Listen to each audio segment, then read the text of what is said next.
Before we get started, YouTube analytics shows that only 40% of my viewers are subscribed to the channel. Subscribing is free and helps me out immensely, so please know it's very appreciated. I hope you enjoy the video. More of them, Kev whispered, his voice a thin thread in the silence. Should we back up? We could go around, Tommy asked, gripping the edge of his seat. Greg shook his head, his knuckles white on the steering wheel. If we do, we'll never make it to the gym. We're running out of time. For a moment, no one moved, the enormity of what Greg was suggesting hanging heavy in the air. But one by one, we all nodded, determination replacing fear. We were all in this together. All right, Greg said, his voice low and steely. Hold on. As the car plowed forward, the first creature hit the bumper with a bone-rattling thud. But instead of rolling off like we had hoped, it launched itself up onto the hood, then clawed its way onto the roof in a disturbingly quick motion. My heart thundered as I saw its shadow sprawled across the windshield, its limbs twisted, claws scraping against the metal above us. "Oh God, it's on the roof," Kev shouted, pressing himself back into his seat, his eyes wide with terror. Greg gritted his teeth, hands clamped onto the steering wheel as he tried to keep the car steady. "Hold on! Just hold on!" The creature's claws began tearing into the roof, each strike creating a screeching sound and sending bits of metal raining down on us. Jagged holes appeared one by one, and we could see the claws slashing through inches away from our heads. "Drive faster, man," Tommy yelled, clutching the edge of his seat as the car lurched forward. "I'm trying," Greg shouted back, his knuckles white as he swerved down the street, doing everything he could to shake the creature off. But no matter how hard he turned or how quickly he sped, the thing clung on, slamming its claws through the roof, reaching deeper each time. In a final desperate attempt, Greg whipped the steering wheel to the right, then sharply back to the left. The creature was thrown off balance for a split second, enough for its grip to loosen as the car skidded violently toward the school's parking lot. With a sickening crash, we smashed into the curb and spun sideways. The creature flew off the roof, disappearing into the darkness behind us, as the car finally lurched to a stop, tilted halfway up on the curb. The silence that followed was deafening. For a moment, none of us moved. Then, slowly, we took stock of ourselves. I reached up and touched my head, relieved to find no blood. My shoulder ached from the impact, and I could feel the bruise forming along my side, but I was otherwise okay. Around me, the others were doing the same. Tommy rubbing his elbow, Kev clutching his shoulder, Greg with a split lip from where he'd bitten down too hard. "Everyone good?" I asked. "Define good," Kev muttered, wincing as he flexed his arm. But when he looked up at the others, a nervous grin cracked his face. "Yeah, I'm good." Greg took a deep breath, nodding. "Same here." He looked at the car, grimacing at the ruined roof and crushed fender. "But my mom's gonna kill me." I let out a shaky laugh. "Let's focus on not getting killed first." We climbed out of the car, feeling the aches and pains from the crash, but grateful to be in one piece. The school gym loomed ahead, just beyond the edge of the lot. Despite everything, we've made it. We had gotten this far. Now we just had to get my sister and her friends and find a way to get out of here. You guys realize something? I mean, the first one we saw at the house. She looked almost normal, human even, said Tommy. I looked over at him, my mind flashing back to the girl we'd found. She was freaked out, but she still looked like a person, kinda. Greg nodded, looking off into the distance.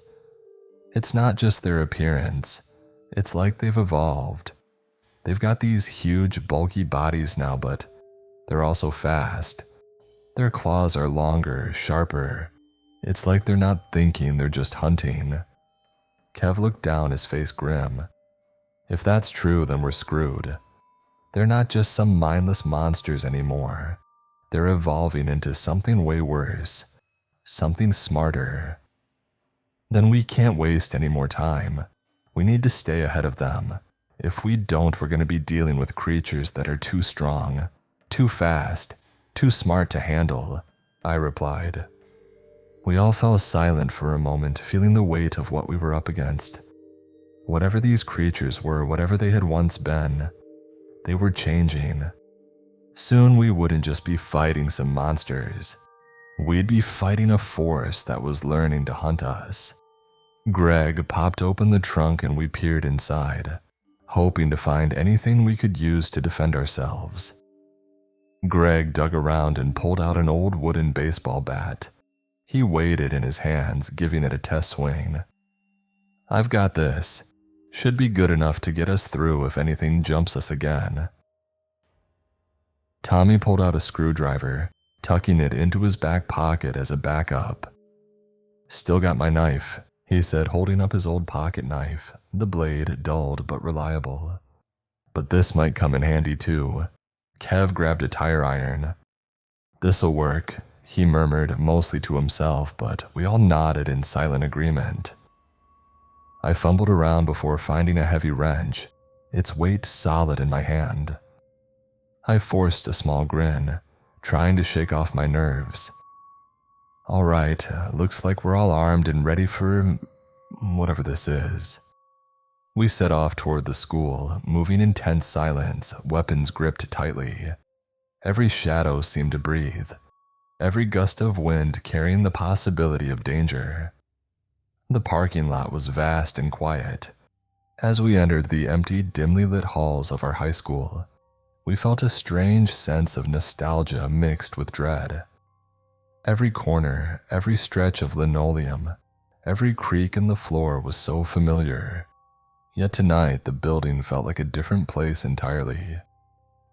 We moved carefully, keeping an eye out for any shadows that might be lurking. But with each step forward, the tension eased just a little. It was almost comforting to be back in these hallways. And as we passed the rows of lockers and posters advertising long-past events, a bit of our old banter returned. So, Tommy, Kev started, nudging him with a grin. You're still dead set on ditching us for the mountains next year, huh? Tommy rolled his eyes, smiling despite everything. Yeah, man, somebody's gotta live off the grid and teach y'all how to survive someday. I'll be up there raising chickens and growing vegetables, while you guys are still stuck in the rat race. Oh, please, Kev shot back, laughing quietly. I give you 2 months before you're back begging for League of Legends and burgers. Greg snorted. Yeah, you'll miss us too much.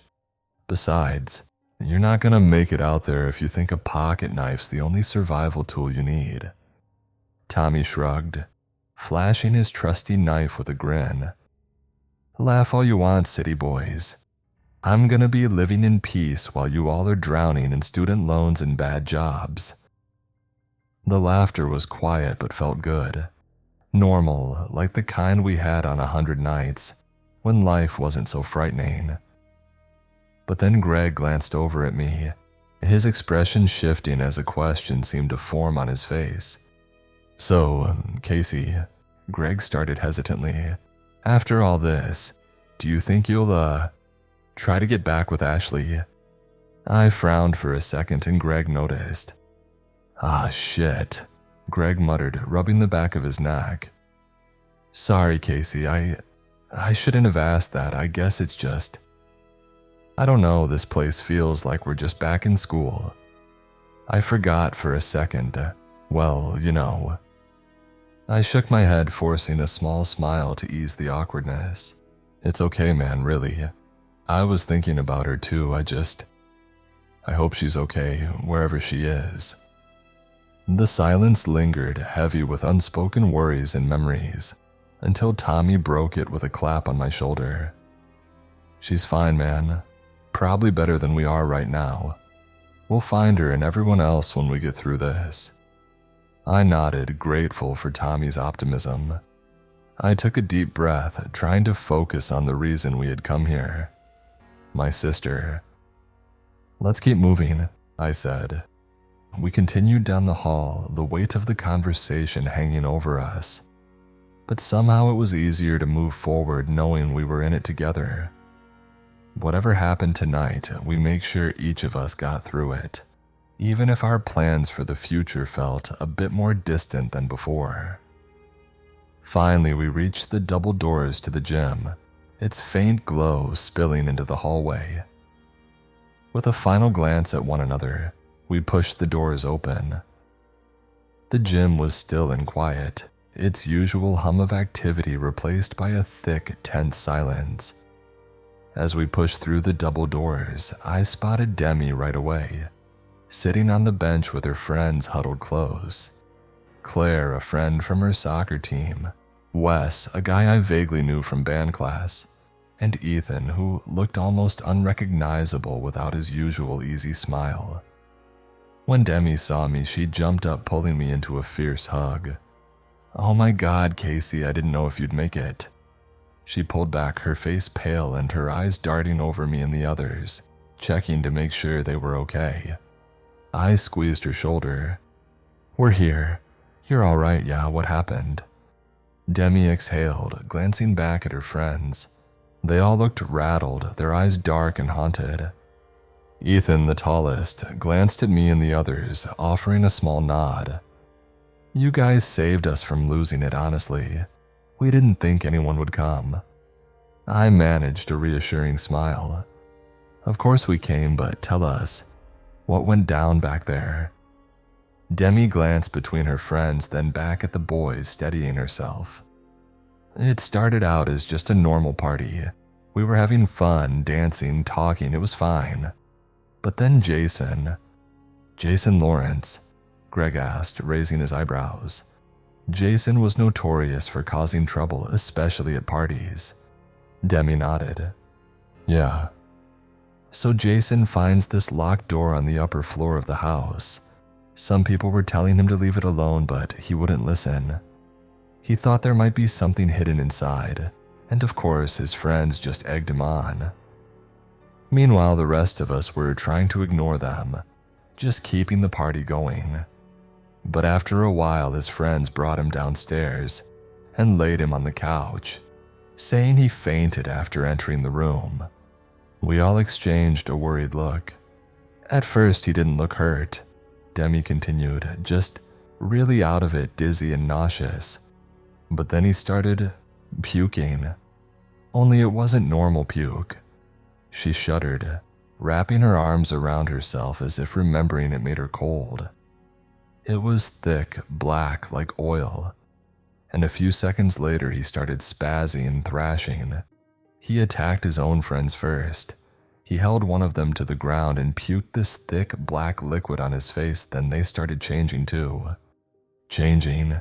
Kev echoed, his face pale. "Like they weren't human anymore," Demi whispered.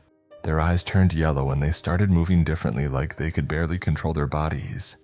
One by one, they turned into whatever those things are.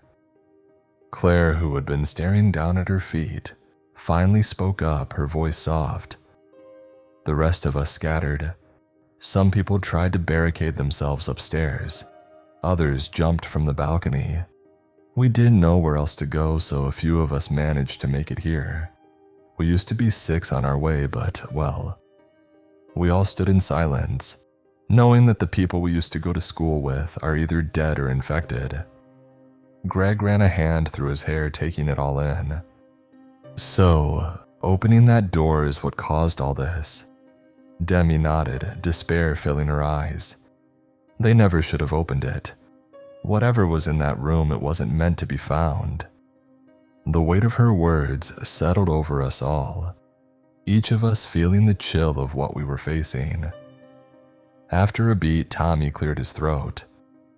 "All right then, so we know they can spread this to other people and we know they attack."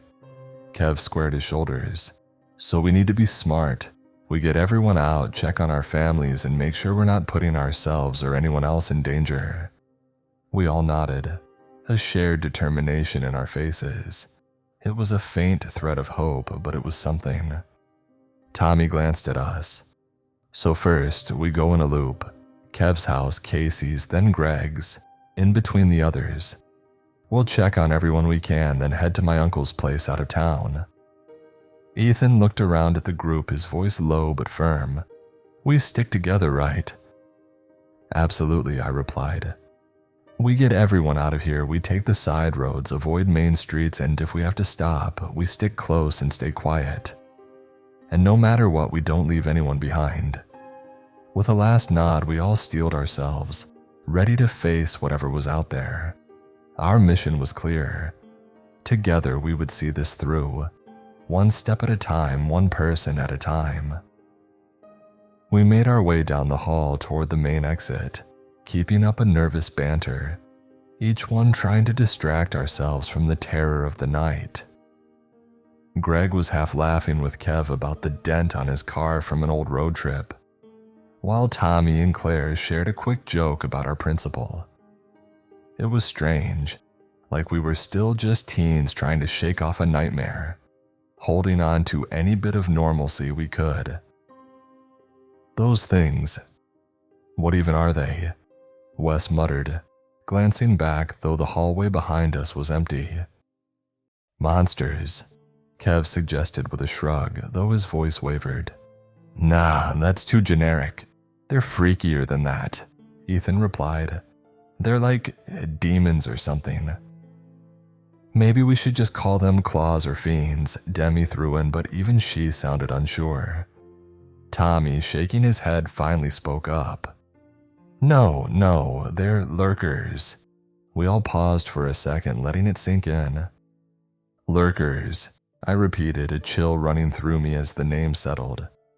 All right, we'll stick with that. We shared a brief, grim smile, and a little of the tension seemed to ease. But the moment of calm didn't last long. Hey, Greg, Wes said suddenly, his voice tight with worry as he glanced through a window facing the parking lot. Is that your car? Greg walked over, dread creeping up his spine as he peered out the glass. There, in the dim light, his car was under attack. Two lurkers hunched over it, tearing into the metal and smashing windows, ripping the car to shreds. They moved with a sense of purpose, like they knew exactly what they were doing. What the hell? Greg whispered, just as one of the lurkers slowly lifted its head, locking eyes with him. Its eyes were a fierce, glowing yellow, and its mouth twisted in a snarl as it raised a clawed hand, then raked it down the car door, shrieking as it scored deep grooves in the metal. The lurker let out a low, guttural growl and then turned, sprinting towards us, the second lurker following right behind. Run! I yelled as the first lurker barreled straight for the window, smashing through it with an explosion of glass. Shards scattered across the floor as we turned and ran, sprinting down the hallway, our footsteps echoing as the lurkers thundered after us. We rounded a corner, racing as fast as we could, when a strangled scream cut through the chaos. I spun around, my heart dropping. Ethan had been caught. One of the lurkers had him pinned, its claws wrapped around his torso as he struggled and gasped for breath. Ethan! Demi screamed, starting forward, but I grabbed her arm, pulling her back. The lurker's claws were sinking into Ethan's side, and his face twisted in agony as he fought to breathe. Let him go, Greg shouted, running toward the creature with his bat raised. Tommy and Kev followed, desperation driving them forward as they surrounded the creature, swinging wildly. I gripped my wrench tightly, running forward and swinging at the lurker's legs, trying to knock it off balance. Kev landed a blow on its back and Tommy jabbed his pocket knife at it, his face pale but determined. The lurker let out a furious hiss, but it barely flinched, its attention locked on Ethan. With a sudden, violent jerk, the lurker's claws sliced into Ethan's chest. His screams were cut short as he went limp, his body slumping forward in the lurker's grip. blood soaked through his shirt, dripping onto the tile floor, and a cold, numbing horror washed over me. "Ethan!" Claire's voice broke as she took a step back, her face pale. The lurker dropped Ethan's lifeless body, his eyes wide open, staring blankly into the distance. "No!" I felt something snap inside me. I swung my wrench with all my strength, smashing it into the lurker's head. The lurker staggered back, hissing in pain, but its fury only seemed to grow. Its partner, seeing the attack, lunged at Greg, its claws slashing through the air. Greg barely dodged in time, stumbling as he swung his bat, the wood cracking against the creature's side. Wes managed to jab a pen into the lurker's arm, but it only seemed to enrage it further. It swiped at them, forcing them back, each swipe closer than the last. Tommy gritted his teeth, launching forward and stabbing his pocket knife into the lurker's chest. But it didn't slow down. It turned on him, knocking him to the ground with a vicious swipe, claws raking across his arm. The second lurker snarled, leaping towards us with outstretched claws. I swung my wrench, barely managing to deflect its attack. Its face inches from me. For a split second, I saw the hunger in its eyes, felt the heat of its breath as it lunged closer. Then Tommy seized his chance. With a desperate shout, he drove the screwdriver straight into the creature's eye. The lurker let out a shriek, recoiling as black liquid oozed from the wound. I didn't hesitate. I swung my wrench again, striking the creature's head, and it crumpled to the floor with a sickening thud. But the second lurker was already lunging, claws tearing through the air toward Greg. I barely had time to react, swinging my weapon to block its path. Kev jumped in, slamming his tire iron into the creature's side, and together we forced it back down the hallway. Finally, the lurker reeled, dazed for just a moment. I turned to the others, shouting, "Run! Get out of here!" We bolted, our breaths heavy and panicked, as we dashed down the hall and out of a side door, leaving the shattered glass and the dead body of Ethan behind. The night was eerily quiet as we stumbled into the darkness, our hearts pounding and our bodies aching. I forced myself to focus, my mind reeling as I thought of what we had just survived and what we had lost. We didn't have time to grieve. Not here and not yet. We had to get somewhere safe, somewhere where we could finally stop running. But as we looked back at the dark silhouette of the school behind us, I knew this wasn't over. We gathered in the school parking lot, trying to steady our breaths and our nerves.